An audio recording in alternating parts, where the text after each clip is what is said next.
Un bien joli vainqueur et une révolution dans le Tour de France à la voile. Vous regardez le journal de la voile des Stop News. Bienvenue au bureau. Daniel Souben et son équipage remportent donc le 37e Tour de France à la voile haut la main devant Groupama 34. C'est la troisième fois que Courrier Dunkerque monte sur la première marche du podium après 2 victoires consécutives en 2008 et 2009. Mais cela faisait 5 ans que ce n'était pas arrivé. La clé de leur réussite, leur constance sur les parcours techniques et leur vista sur les étapes de ralliement. Cette année, c'est une belle revanche. C'est vrai que 2013 a été très difficile et on a bien fait de persévérer. On avait un adversaire d'une très grande qualité, ce qui rajoute encore un plus à notre victoire. Donc c'est vraiment une vraie satisfaction. Comme le dit Daniel, pour faire un bon vainqueur, il faut un second coriace.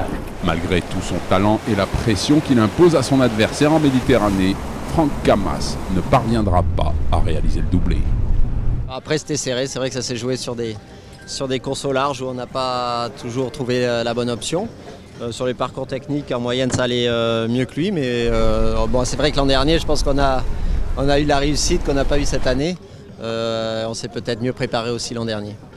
Avec seulement 9 participants cette année, le Tour de France est à bout de souffle. L'organisateur prend le taureau par les cornes et opère une véritable révolution.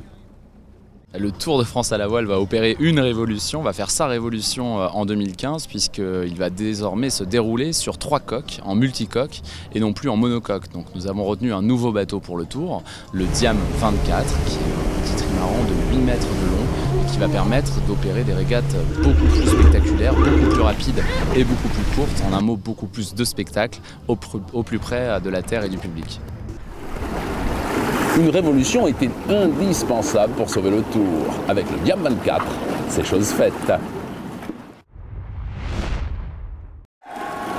Une équipe irlandaise de 3 bateaux domine de la tête et des épaules la Commodore's Cup et ses 22 ans d'histoire.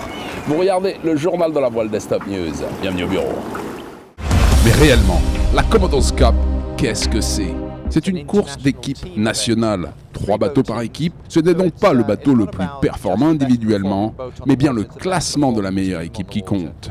Les Irlandais reviennent cette année avec un goût de revanche et terminent la Commodores avec une avance jamais vue. Les Irlandais ont monté une campagne très sérieuse cette année. Après avoir remporté l'épreuve en 2010, ils n'avaient pas réussi à monter une équipe en 2012 et étaient donc absents. Très à l'aise dans les courses côtières, l'Irlande est à la peine dans les courses au large. Nous allons tous avoir une mauvaise manche cette semaine. Pour être honnête, l'important c'est de maintenir un niveau de régularité élevé. L'Irlande se ressaisit à l'occasion des courses finales qui comptent double.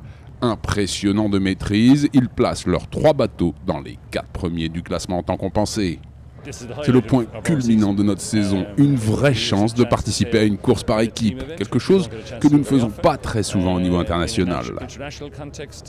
En terminant premier du classement individuel, Catapulte est le meilleur bateau de la flotte des 27 engagés. Alors que les Irlandais font un véritable travail d'artiste cette année, la lutte demeure féroce pour les accessites sur le podium.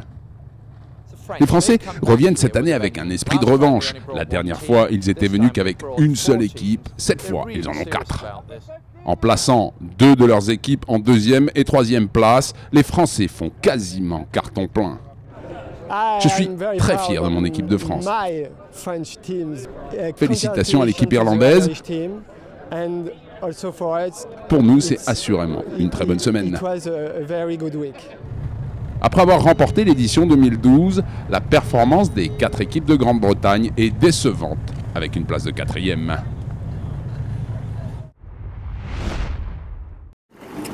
Rendez-vous la semaine prochaine, même heure, même endroit. D'ici là, au revoir et bon vent.